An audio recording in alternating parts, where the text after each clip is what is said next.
નમસ્કાર મિત્રો, મારી આપની સૌની યુટ્યુબ ચેનલ લિટર ગુજરાતમાં આપનું સ્વાગત છે। આજે આ વિડીયોમાં હું આપને બરડા ડુંગરની ગોદમાં વસેલા ખોડિયાર માતાના સ્થાનક વિશે જણાવવા જઈ રહ્યો છું।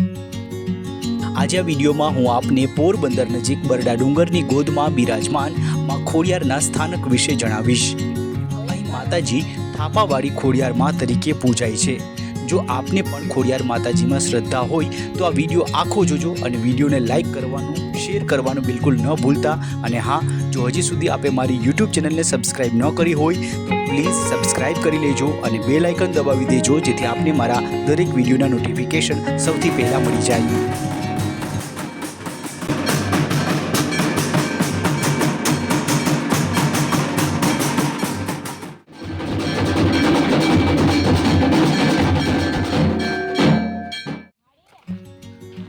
તો મિત્રો, આ વિડીયોમાં હું આપને બરડા ડુંગરની ગોદમાં બિરાજમાન માં ખોડિયારના સ્થાનક વિશે જણાવી રહ્યો છું।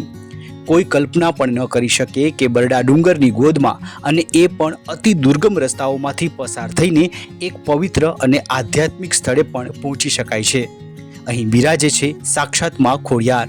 અહીં માતાજીનું મંદિર બહુ મોટું કે ભવ્ય નથી, પરંતુ અહીં માતાજીમાં આસ્થા ધરાવતા અસંખ્ય લોકો આવે છે। કહેવાય છે કે સાચા મનથી જો અહીં કોઈ માતાજીના દર્શનાર્થે આવે છે તો માં ખોડિયાર અહીં હાજરા હજુર છે।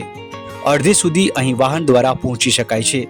એકદમ કાચો અને ધૂળિયો રસ્તો છે, છતાં પણ આરામથી માતાજીના સ્થાનક સુધી અડધે સુધી લઈ જાય છે, અને ત્યારબાદ આગળ કોઈ પણ વાહન જઈ શકતું નથી, તેથી પગપાળે ચાલીને જવું પડે છે। હવે જે રસ્તો છે તે ખૂબ જ દુર્ગમ છે।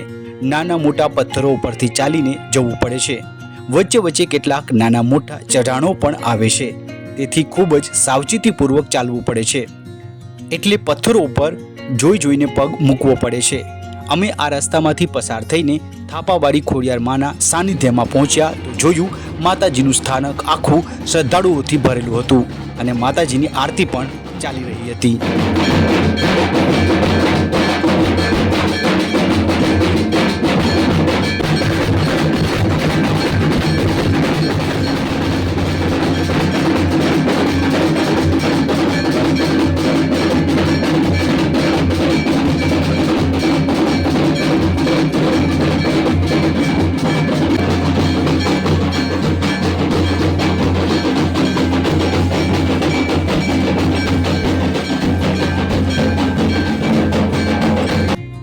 એક બાજુ આરતી ચાલી રહી છે તો બીજી બાજુ મારા આ નાનકડા ભક્ત એની જ મસ્તીમાં મસ્ત છે।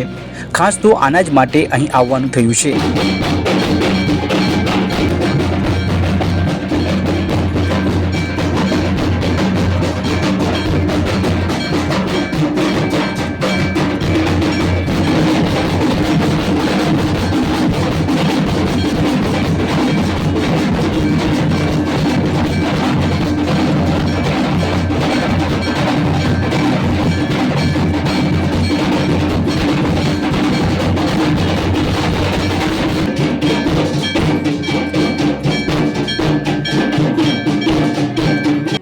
મારા દીકરા આરવની નાનીની માનતા અનુસાર અહીં આરવની સાકરતુલા કરવાની હતી। આરતી પૂર્ણ થયા પછી આરવની સાકરતુલા કરવામાં આવી। પહેલા તો તેને ખૂબ જ મજા આવી, પણ જ્યારે બધાએ એક સાથે માતાજીની જય બોલાવી તો આરવ જાણે ગભરાઈ ગયો અને રડવા લાગ્યો। બોલો આઈ ખોડિયારને જય! થાપાવાળીની જય! એરિયાધારીની જય! એમ થેલ્યું। અહીં આપને એ કહી દઉં કે મારો દીકરો આરવ 1 વર્ષનો થઈ ગયો છે, અને તેનું વજન આશરે 10.5 કિલો જેવો થયો હતો। માનતાની વિધિ પૂરી કરીને અને અમે પ્રસાદી લીધી, પછી થોડી વાર બેઠા અને પછી ત્યાંથી રવાના થયા એ જ માર્ગ અને એ જ રસ્તેથી।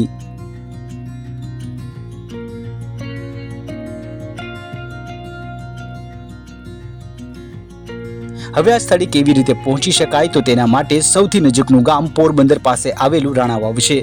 રાણાવાવથી જાંબુવન ગુફા તરફ જતા રસ્તેથી એક કાચો રસ્તો શરૂ થાય છે। આ રસ્તેથી આશરે 5-6 કિલોમીટરનું અંતર કાપો એટલે થાપાવાળી ખોડિયાર માતાજીના સ્થાનક સુધી જતો રસ્તો શરૂ થઈ જાય છે।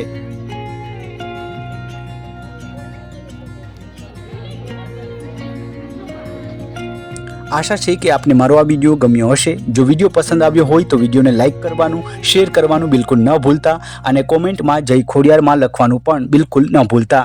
ફરીથી મળીશું નવા વિડીયો, નવી માહિતી સાથે. ત્યાં સુધી આવજો. જય થાપાવાળી ખોડિયારમાં, જય ગરવી ગુજરાત, જય ભારત.